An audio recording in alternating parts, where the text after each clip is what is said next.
So, as it turns out, Nintendo had two big releases in July, or so they want you to think. Donkey Kong Bonanza just came out last week, and it's wonderful. I might have some issues with the game, but overall, it's probably the sole reason to own a Switch 2 right now.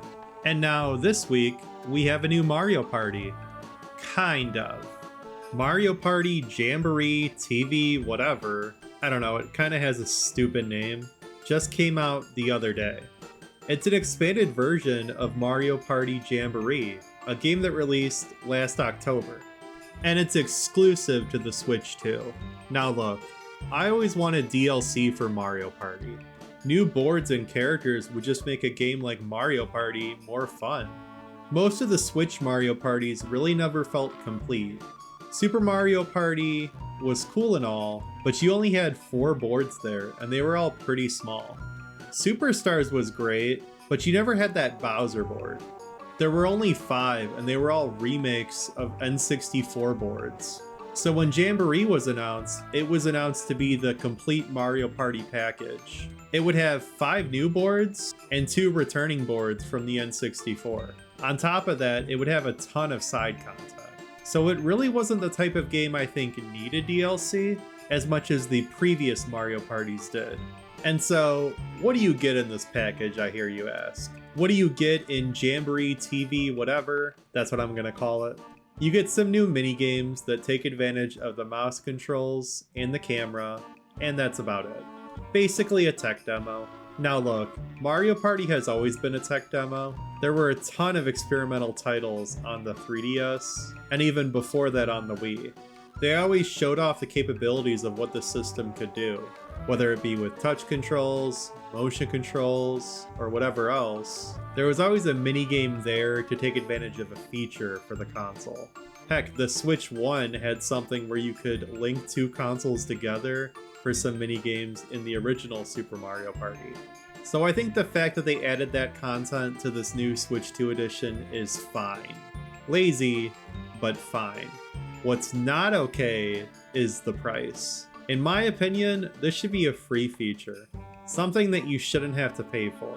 It should just be a free update for owning the Switch 2. But instead, Nintendo's like, hey, give us 20 bucks if you already own the game, or if you want to buy it for the first time, give us $80. Now I know people were already irritated by the $80 Mario Kart, but this isn't even a new game. They're just charging an extra fee for pretty much nothing content. Something the Kinect did 15 years ago, and the iToy did 20 years ago. And even on top of that, you have to pay more for additional accessories. If you want to use the camera mode in the new Mario Party, you have to buy the camera. Give us another $55. I mean, I suppose you could buy a third-party camera and use that. Probably the most consumer-friendly thing Nintendo's done on the Switch 2, which isn't saying much. But let's be real, they want you to buy the camera. Their camera. The first-party camera. To get the premium Nintendo experience.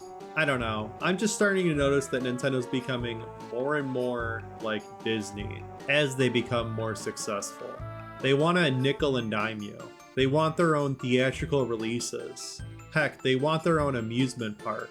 And as they get all these things, their IPs become even more valuable.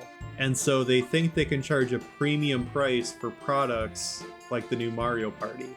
New, in quotes by the way. It's about as new as spoiled milk. That hasn't yet been opened.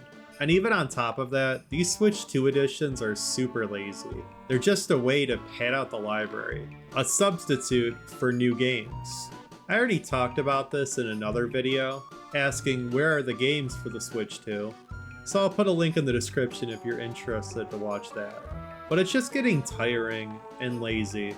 The only Switch 2 edition I think actually looks interesting is the Kirby DLC. This actually looks like an expansion. Hopefully it's not just 2 hours though. When I asked for DLC on Mario Party, I wanted new boards, not side minigames. And $20 is way too high of a fee. I'm just glad that most people agree, as this seems to have a lower rating on Metacritic. I'm not saying review scores are a definitive assessment of how good a game is, but it does show that most people don't see the point of the upgrade. Like, this is clearly just a cash grab. What's next? Is Nintendo going to charge for accessibility features? Oh wait, they technically already did. Breath of the Wild and Tears of the Kingdom have navigation features exclusive to the Switch 2 editions. You know, features that would help someone like me that's visually impaired get around the game. I've already played these, and I do own the Switch 2 editions. And before you ask, no, I did not buy them with my own money. They were both gifts. But it's just funny to me that they want more money for a feature that would benefit someone like me. Buying a whole nother $450 console too. But let me know what you guys think. Are you guys getting sick of these lazy upgrades? Are you enjoying the new Mario Party? Do you think it's worth the $20 or even the $80 for the full version?